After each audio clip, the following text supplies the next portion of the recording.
Well, I couldn't resist the urge to tell you the end of my story. For all of those who wanted to know, was there life after the pain? Yes! After the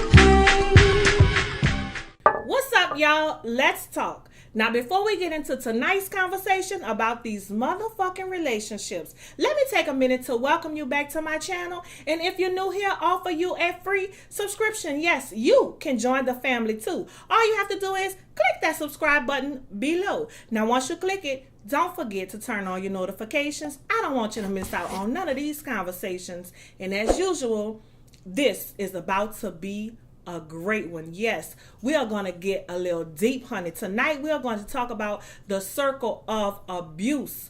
So get a minute, grab your cups, and get that tissue. Okay?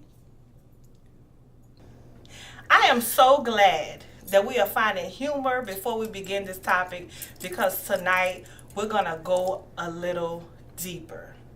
You all putting big numbers up on that YouTube channel, so I know that you have just viewed the conversation that I had with my baby daddy. Lord. In the midst of that conversation, a lot of important topics was touched, and I think that as a community, we don't do a really good job at speaking hard truth. So today, I've been joined by two beautiful queens, and we're going to discuss the circle and cycle, I would say, of abuse. You guys know her. She is so silly. She can't keep it together. I'm so glad that she's finding laughter in all of this. My girl Tiny, back here at the table, she's co-hosted with me a lot. She made me laugh. Okay. Tiny has co-hosted several times. She's no stranger. She's family. Tiny, over there. She's family. Hey, I'm Tiny. What are you looking at, Tiny? Open your eyes. My eyes are brown. They've always been brown. They're extra fucking brown. They've always been brown. Is the light just shining? No, they always been brown. That's how I get them. Shoot. That's how you get them, bitch. Okay, because I'm like, what's going on? Okay, Tiny, over here. Okay. Okay, focus on that.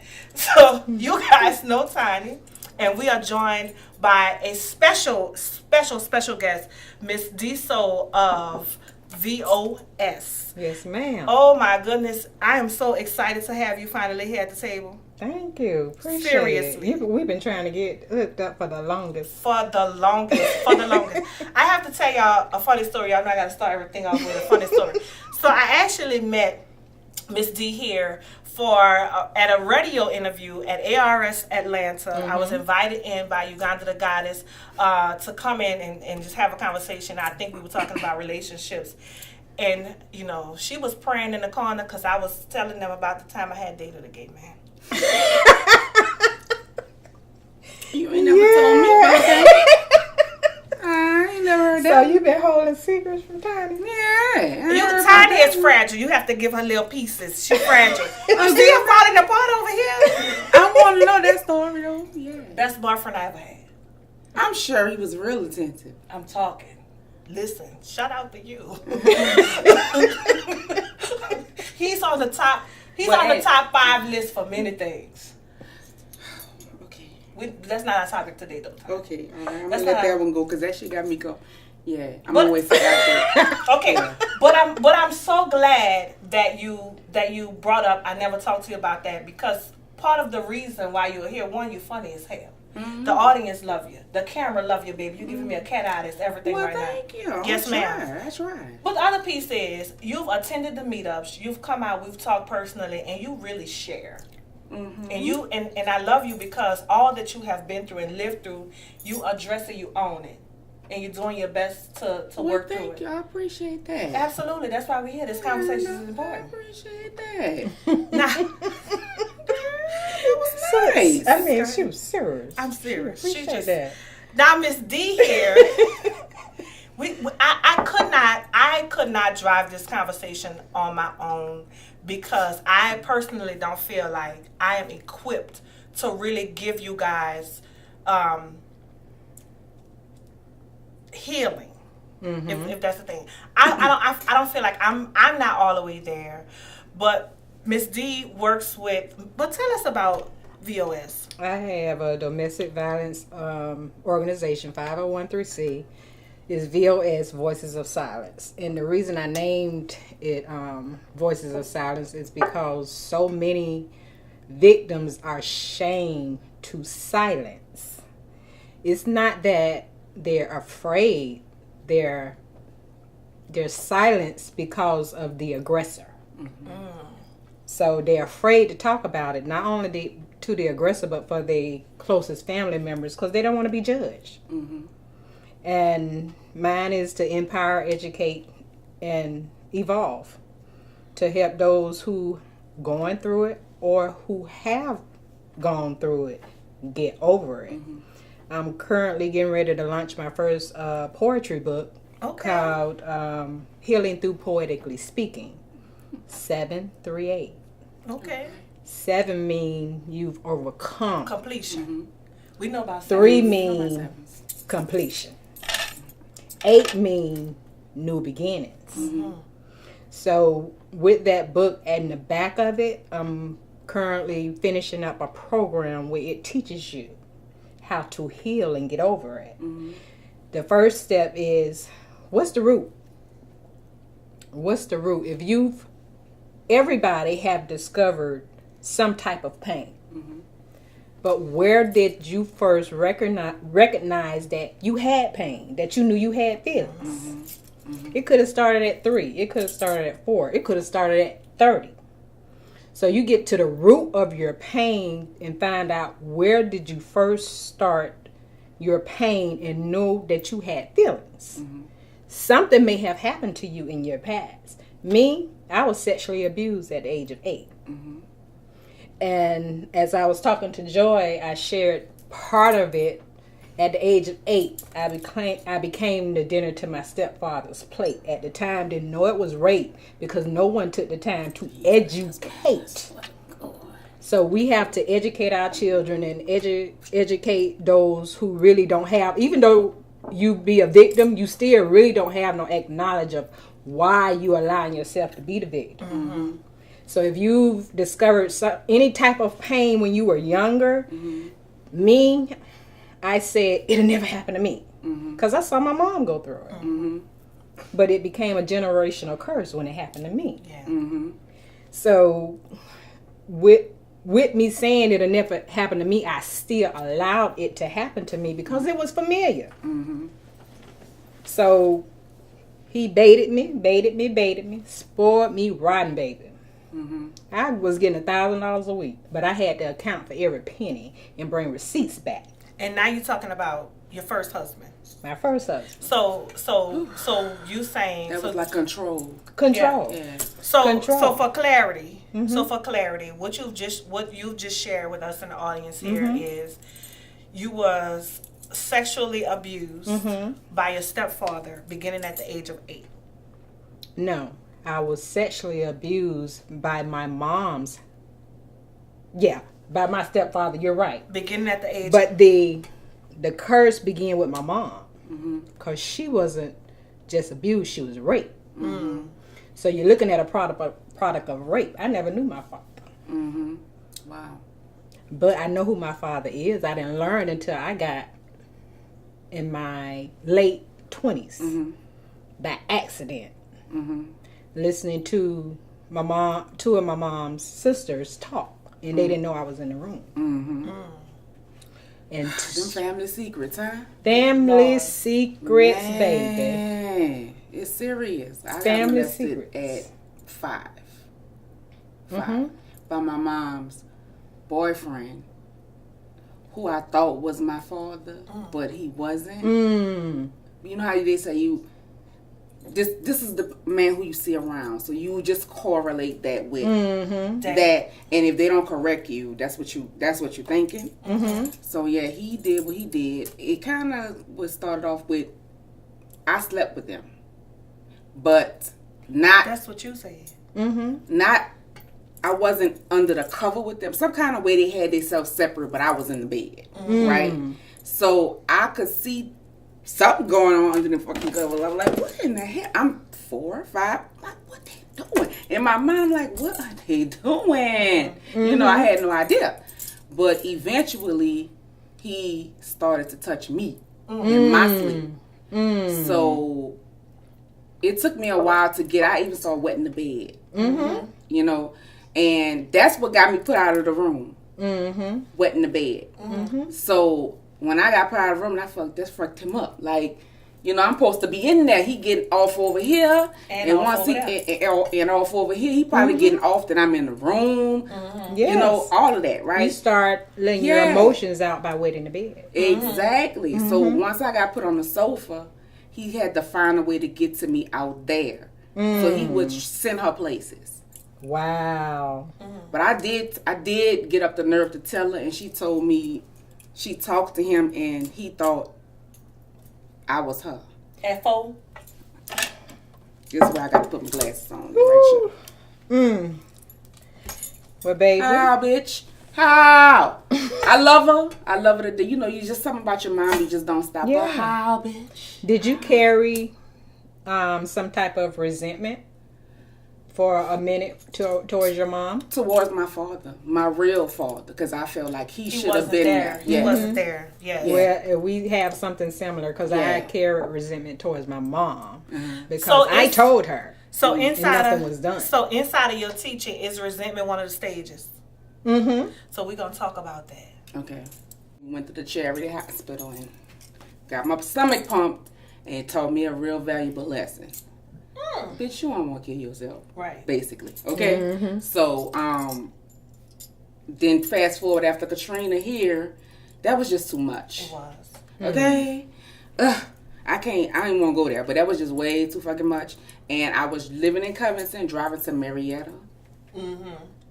The traffic. The people. Georgia.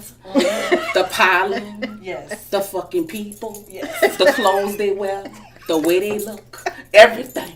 I needed a pill, right? I was about to die, okay? So I went to the doctor and he gave me a bunch of shit, right? Klonopin, Wellbutrin, something else. He gave me like 3 different things, right? Wow. The doctor that I talked to now said he was not supposed to give me that shit. Yeah. Like it was no way I was supposed to be taking all of that, right? Yeah. So with taking all of that, it stopped my feelings. Like, girl, what? Who care? Who care about anything right now? Right. I don't feel nothing. Right. So once I started feeling that, I was like, no, this ain't for me. I'm a caring person. I like to feel feelings. I don't want to not feel anything. So much. I need you to reverse. I need you to go get. So now, you know, I went got me some medicine, but you know, it's like, I don't like to take it all the time. You know, I like to feel. First of all, let me just say this. So I'm gonna send your fucking husband an edible arrangement, bitch. Because he must be Superman to deal with this shit with you. Yes, he do. Yes, he is. That's a strong man. He is strong. That must be because I've been. And I'm strong to deal with him. Is we on camera? Yeah. I am very strong to deal with him. Believe that. I'm just saying. He the reason why I took a couple of pills, bitch. What? He been in the mix. This is 19 years. You know everything that happened in 19 years. Yes. Oh, I have taken a pill because of him.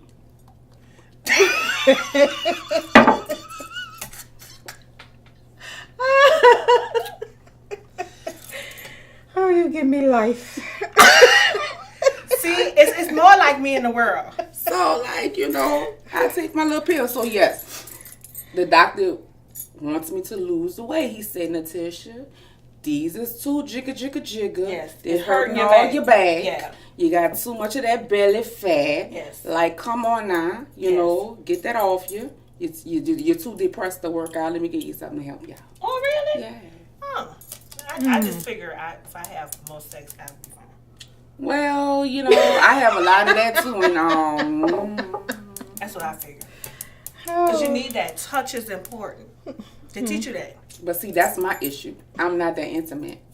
But that's where your resentment come in at. Exactly. That's your issue. That's where your resentment comes in. Don't touch me, man. Yes. So like, ask me first, bitch. So oh yes, please. Do you feel like so we were just talking about we were about to talk about you not resenting your mother. Instead, you developed this resentment for your father. Now, forgive me, I'm gonna ask a tough question. Okay.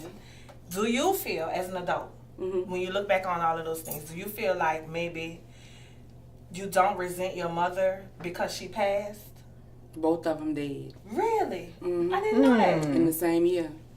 I didn't know Wow. that. Mm-hmm. Really? Yeah. Oh my God. He killed himself. Really? Mm-hmm. That's what the depression side. Well, I'm sure my mom had some depression too, shit. Yeah. In order to do what she did, so she had to be. But yeah, so I think that I didn't resent her because she was there, and he came in. Matter of fact, when I was getting baptized, my both sides. Well, It's like my grandmother lived across the coast, but let me tell you how confused I was. I didn't know which one of the sons was my dad. Like, how is that my grandmother? Well, I know this is my... They don't talk to you. Like, what the fuck? I was so confused. Yeah. Right? So I find out that who exactly my father is when I was 7 when I got baptized. Because all of them came to my baptism. And Reverend Darby, rest his soul, asked who is here for Natisha Mason. And my mom and my grandmother stood up on one side of the church, and then the whole other fucking side of the church stood up. And I'm like, Who are those people? who the fuck is that people? Okay, who is all of these damn people? It's a whole half a side of the building that I don't damn know. Right. Okay, so after the baptism, my dad came and talked to me and apologized for not being there for me. And And said, this at the age 7. at the age of 7. At 7, could you process that? No, I could not process that. Because then he turned around and still wasn't there. Right? So Okay, that's where the resentment came in. Right. yes. Like, he built me up. I like, okay, that was not my daddy who did that to me. This is my daddy over here. Right. So now you gonna come in and you gonna like get me bucked up and shit, and then your ass gonna get on the crack too? Yeah. Well, matter of fact, let me bring you all the way back. Okay. My mom and my dad both been on drugs for a long time. I got told this by one of my aunts just recently. And she told me that they wasn't in love. They was just fucking because they was high. So I'm a product of that. Now, we talked about that. So, because in your studies, tell us what it is that you are, what you're achieving and accomplishing right now. Certified domestic violence counselor and an anger management specialist. Child, anger is my go-to emotion. Really? Immediately. And substance If I'm abuse. hurt, And substance abuse. if I'm hungry, I'm mad. If I'm hurt, I'm mad. If I'm sad, I'm motherfucking mad. Okay? So it's like you have to get to the root of why you're mad. Yeah, I just digress. Like, if I get mad, and then I be like, nah, you know your ass irrational when you get mad. Just why you mad? What you mad for? I talk to myself. Yeah, Self-talk. Yeah. But that's good. I got to stop and take a time out because it's not gonna just happen. Like, I'm not just gonna calm down. I could be mad. One fucking thing could have me mad all fucking day and want to fucking annihilate. Have you ever seen the Avengers when the Hulk take Loki and go boom, bam, all over the motherfucking room? Have you ever seen that? Oh, hunting. That's what I'm the clean cursor. Okay. Cursor. You curse cleanly. I curse clean. That don't even exist, D. We gonna have to teach you how to curse. Don't tell me What's it don't cursing exist. clean? Yeah, what is that? God damn it! What the motherfucker Oh. sugar honey iced tea helicopter going on this beer. Oh, really? That took a lot of thinking. Yes, a lot of thinking. What is that, pig life? That took a lot of thinking. Like, I'll be done said all the other words first, you know? I cuss my ass off, okay? Like, it's potty mouth right here, so it is, you know. Only time I gotta act right is between 8:30 and 5 fucking Monday through fucking Friday. After that, I ain't got to fucking act right. Fuck that. Lord. So you guys we just aired part 2 of my conversation with the baby daddy, and he shared his experience with me as, I guess, The aggressor. right? So he shared, I don't even remember this really, but he shared a fight that we had, a fight. I'm gonna call it a fight. That's what it is. I'm gonna call it a thing, and how he was trying to prevent the fight because he had seen that with his parents and his daddy and all that, and I took it to the next level with headbutting him, and that's when he realized that I was nuts. This is what he said. It's up there. We'll put the link to So you went to WWF. So like I said, when you there, anything can happen. Yeah. You flash out. So you the clean cursor. She just get angry and slam things around. Me, I am totally and completely, I'm not gonna call it irrational, but nothing's off limits. And I actually had to pull that back in because then that transitioned into how I parented. And I had become the parent who was abusive. I'm gonna call it a thing to the children because whatever I felt, that's what's about to happen. Right? That's how it happens. So it's like, and then I want to be a woman of my words. So if I tell you I'm gonna run you over with the car, you better start running because keys are going in the car. I'm running you. Keys are going in the car, and it's all common sense go out the window. And I had to, and it's taken me some years to get to that point. And I'm gonna tell y'all, the only reason I don't react to things that way is because I have things to lose. Not the very last time. I don't know if I should tell this story here, but I'm probably gonna tell it. But the very last time I was at that moment, and my son calls me calculated. So if I'm that angry, and you've made me that angry, right? And typically this is towards men.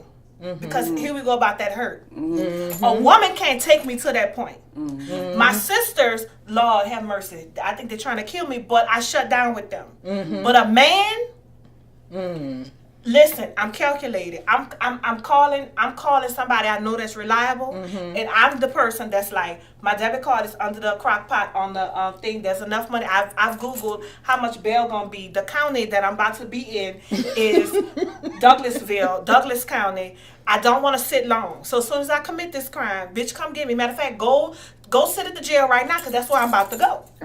Real talk. I've done that several times, right? And so I've been there. The only thing that stops me is I'm halfway through the crime. I'm calling it a crime. I'm calling it a thing. And then I'm like, bitch, you make a lot of money.